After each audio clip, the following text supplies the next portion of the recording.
question I'm going to ask, I acknowledge as well as understand it's highly subjective and sensitive thing that I'm going to be putting forward. But it often makes me curious because, when I see a lot of women out there, they often go beyond the true capacity of their bodies. And at times, I do understand circumstances as such that you have to do it. But mostly, I have seen it's either just to prove a point out there or as part of the movements that are going around in the world today.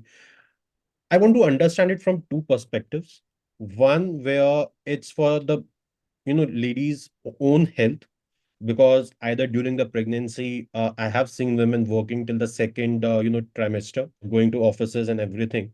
Its impact, the toll it comes on their health.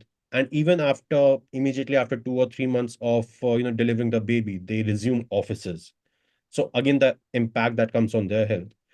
And second, the time they need to spend with the baby. Because that it's not only about the emotional bond, but the healing bond that builds between the child and the mother out there. Because a mother is an adult, the body has matured to a certain level, it has its own healing capacity, but the child needs it. The child need that, environment of touch and whole presence, because that's the only known thing for him or her out there, the womb and then outside the mother's cradle. So these are the two thoughts that are coming to my mind from this highly sensitive, sophisticated topic. So what are your thoughts on this? So I would say psychology, if you look at it, okay? In the first year, the child develops trust. Okay. Yep. After that, there is no trust developed. Okay. Okay. That means what? Say I cry. Like, in that first year, the basic need is only your food and changing your nappy. Basic, because that's, and then, you are just playing a little bit here and there, but otherwise it's your roti kapda makan that we say, right? Your basic sense of security comes there. Now, say today I cry. Okay. As a child, I cry. Over a period of time, somebody comes to change my nappy.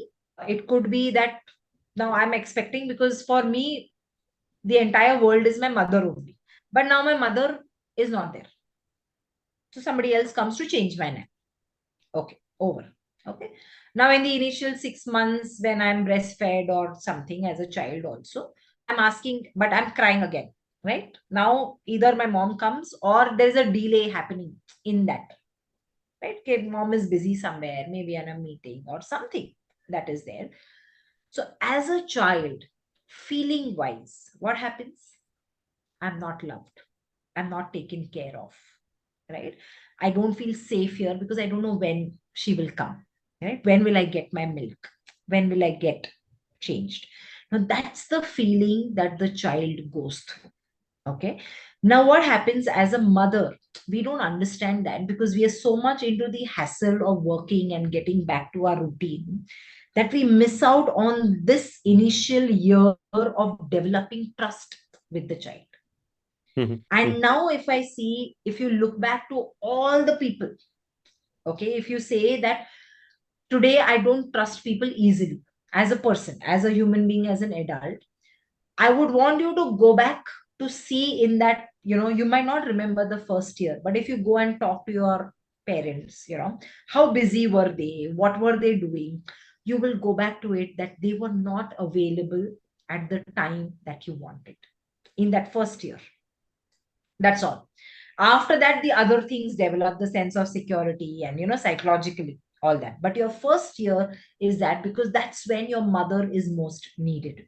And right now, in this rat race of corporate life and, everything that we want to get back to work and, pre and post, we don't realize the importance of developing this bond with the child.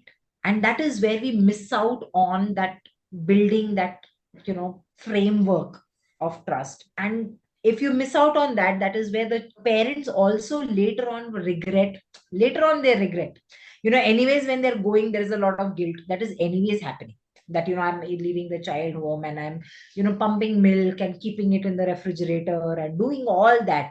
But can we pause, because this foundation that you are laying, you have got the child for a particular reason into this life. You've got that thing, you wanted to feel complete, you wanted to feel accomplished.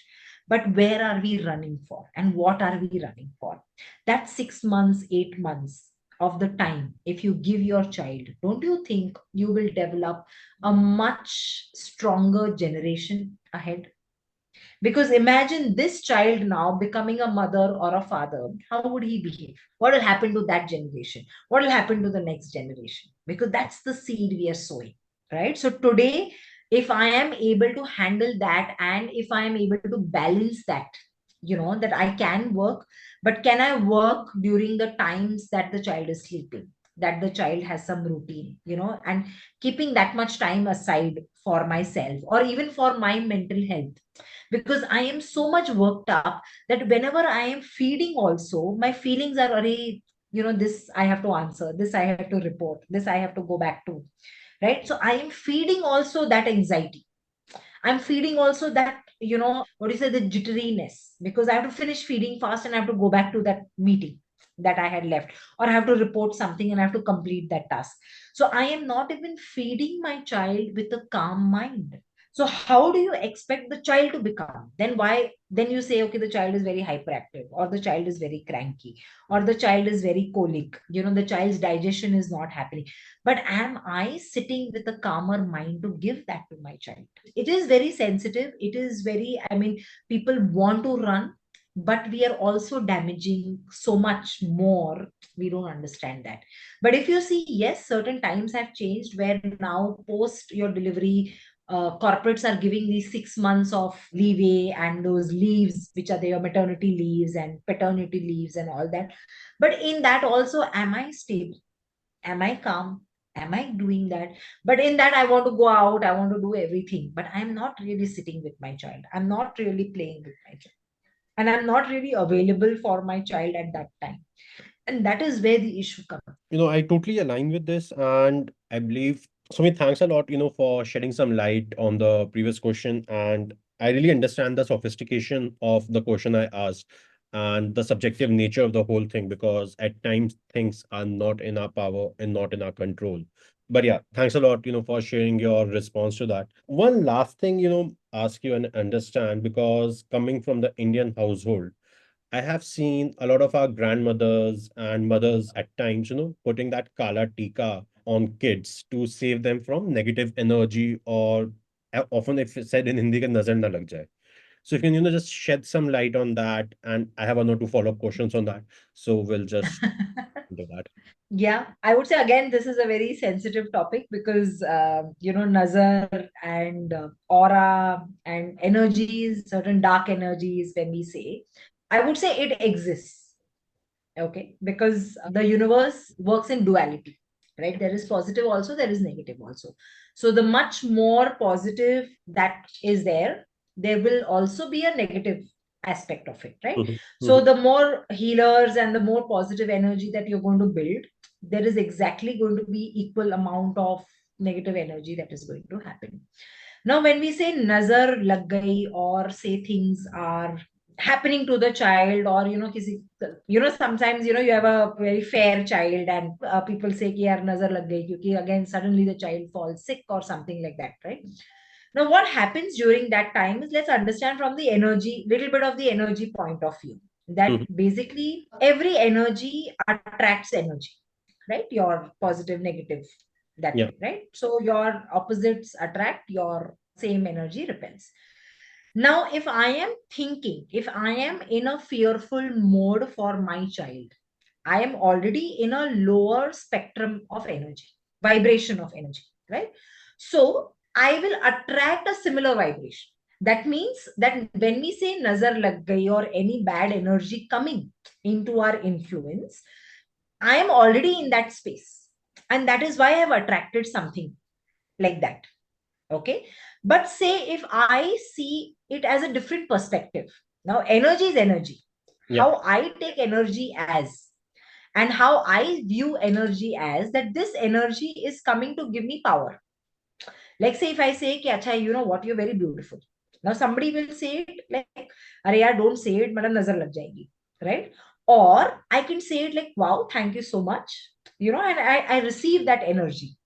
right? Now, with whatever intention that person would have done energy, what would have given or would have said something, I am receiving with a positive say, right? So I am taking, now it has come into my auric space, so my energy is, I take the way I want it to be.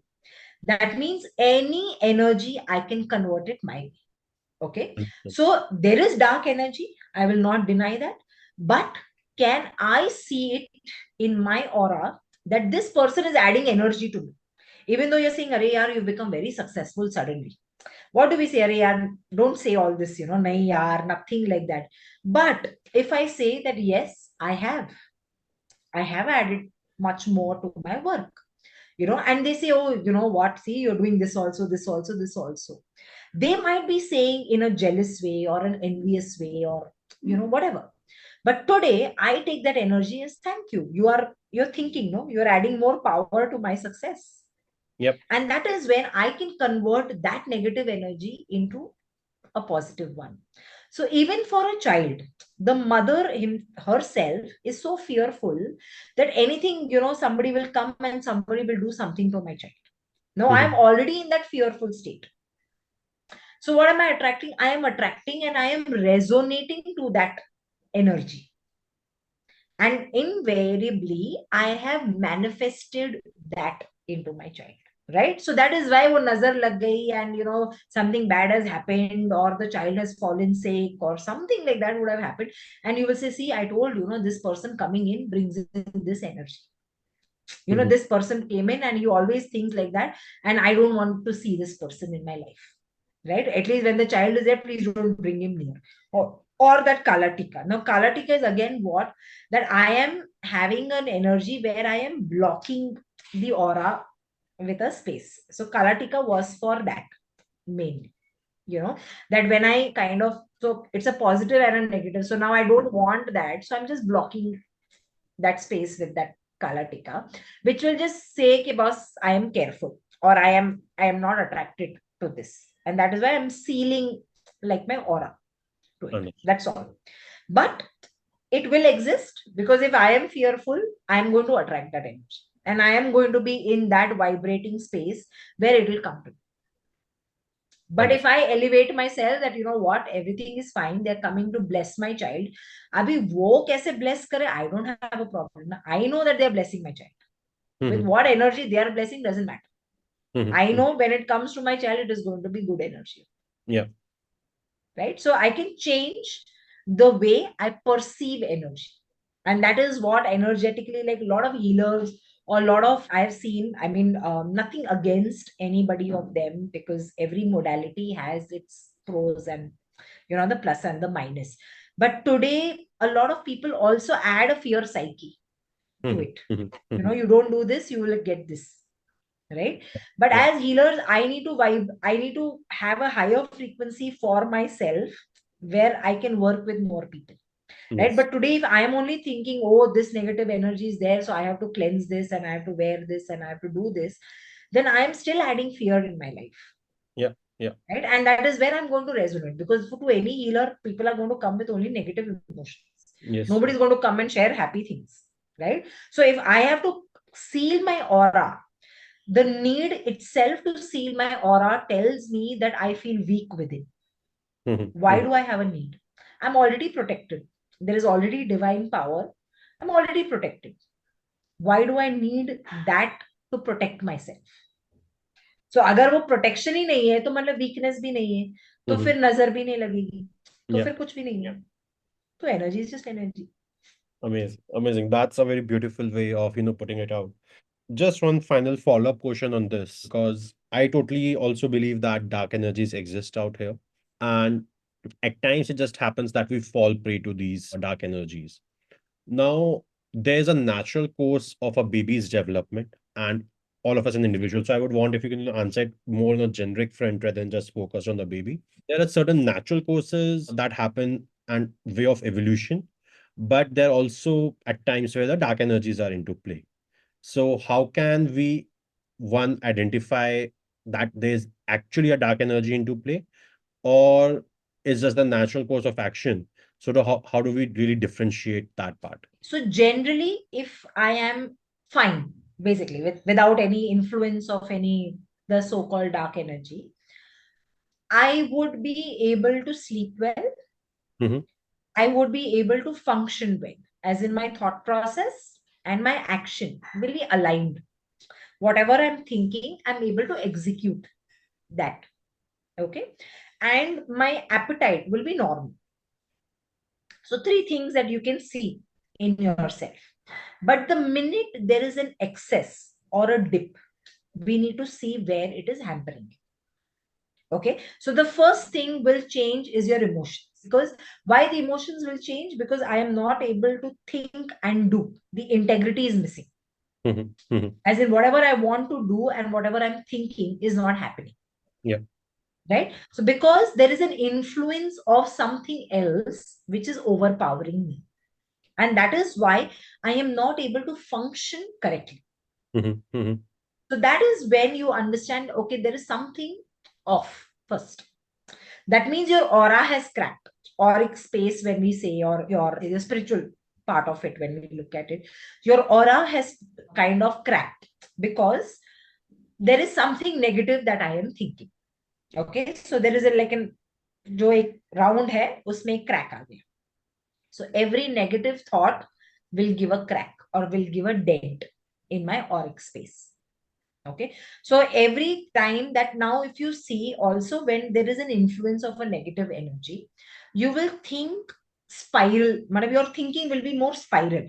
Madam, if you are sinking in one thought, you'll keep sinking only in that thought. Mm-hmm. You'll not be able to come out of it.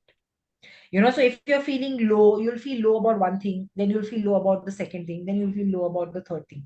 You'll just keep going on. So you'll keep sinking in that similar thought process. And Yeah. that is when your appetite could either go excess or either go nil. Mm-hmm. And Mm-hmm. your sleep could go completely excess or completely go nil. Okay. Okay. And in the night, you might get like, these jerks, or at times, jerk. Why? Because in the night, we say that the soul travels. Basically, the soul travels for experiences, right? So now, when there is an influence of a negative energy, the soul and that conflict happens. So you're not able to sleep. So there are some jerks that happen. So that is when you will feel that if you have not thought well, or if you are spiraling in that thought and there is more negativity, your aura has already cracked. And that is because of the influence of something which is not your power, basically. Mm-hmm. And it's somebody else's power that is affected. And how can we evolve from this? How can we, safeguard ourselves? So first things first is, if you are feeling spiral, but I mean your thoughts are spiral, first write down whatever is there. There could be just one trigger, but you have kind of looped it with everything. I am feeling sad, but I might be feeling sad because of, say, my husband. But now I will bring it my in-laws, bring it my child, bring it my work, bring my maid, bring everything into that. But that sadness is something because of some trigger that has already happened. So first list down all that has happened. So release that from your system. Okay. Tear it out. Before going to sleep, tear out. Tear out the paper that you're writing it on. Because that kind of just empties and tells your brain and your heart that it is out of my system. So I am not getting overpowered now and I am not getting cluttered. So then what happens is I am able to think properly and act properly. So that is when I regain my power. So that's one way of doing it. The second way is having a salt water bath. Take Mm-hmm. crystal salt, put that into water, let it dissolve, and at the end of your bath, just pour it on your body. Okay, so that is one way of even doing that. Doing some grounding exercises. So the grounding exercises are mainly, when we say that ground yourself, means even breathe. Your breathing in and out also is grounding, because you're aware of everything that is happening in your body. Mm-hmm. Okay. Or eating some red color food like a pomegranate, watermelon, beetroot, tomato, raw. Basically, if you can have that, that also grounds you well, right? So you are not now getting affected. You are now in control of your own thought process, and that is when you can regain everything that is affecting you. So then your negative energy impact becomes lesser. And that is when you'll start sealing your aura, because now you're out of that negativity thought. So it could be that, say, for some days you want to write it every day, Mhm. and keep releasing it, and keep doing that before you go to sleep, so that when you sleep you are in a much calmer and empty space, because that's when a new thought will come. Sometimes even meditation helps, but I generally at times don't recommend complete meditation, because what happens is, today I am in a negative thought process. Now when I meditate, I amplify that negativity, because I'm concentrating only on that thought, right? So I'm amplifying it. So I would not recommend meditation in the early stage. Over a period of time, when you have released and when you feel balanced, then you meditate, no problem. But say when I am in the thick of that, and there is spiral going on, and I tell you to meditate, you will think more of the bad things. You will think more worse things, because you are concentrating your energy only on one thought. And that's what meditation, they say, right? But concentrate, think about, calm yourself down. But you're not calming, because there's so much of rage inside. So there's not released. There's no emptiness there. Mhm. And Mhm. that is when that meditation amplifies it also. So generally, I don't recommend meditative practices during the initial time. Over a period of time, yes, please meditate, and if that makes you feel good about yourself, or just go and sit and just hear the nature. That is also something which will kind of seal your aura, because then you are connecting to the higher self. Nature elements, your water, fire, you know they are like connection to your higher self, like the universe, basically, right? So when you connect to water or fire, you are connecting to the energy in the universe, which again seals your aura. So Yeah, those are the practices that you can do. Simple things, not much, but simple things that can actually keep you grounded and protected. amazing. Amazing. Thanks a lot, I mean, for sharing your knowledge with us and showering us with the wisdom that you have gained over the years. It's been a wonderful conversation with you, but with paucity of time, I would have I know. to, stop my curiosity over here, calm it down, and probably invite you to another episode. We have a lot many questions that have gone unanswered today. So would definitely love to have you on another episode and discuss on those points. Thanks a lot, Ami. Thank you. Thank you so much for having me. Thank you for this opportunity. And I hope we can add more value to the viewers and to people who listen to it, and, change generations to come. If we can do that, I think even that one child can bring in, that one parent can bring in that child with that positivity. I feel our work is done. So thank you so much for having me. I'm Thank sure. you. I'm sure we have started that ripple effect out here. And listeners, if you have any questions or any queries, or any curiosity that would have sparked during this conversation, please feel free to reach out to us or to Ami directly. We will be putting her contact details in the description. And remember, we are listening. You can come and vent out on our platform. It's an anonymous mental health platform. You can vent out anonymously and find that solace that you've been looking for. Thanks a lot and stay tuned. Next week, it's going to be our century episode. We are going to be completing 3 more episodes after that, and it will be 100 episodes. So please stay tuned and please keep showering your love. Thanks a lot.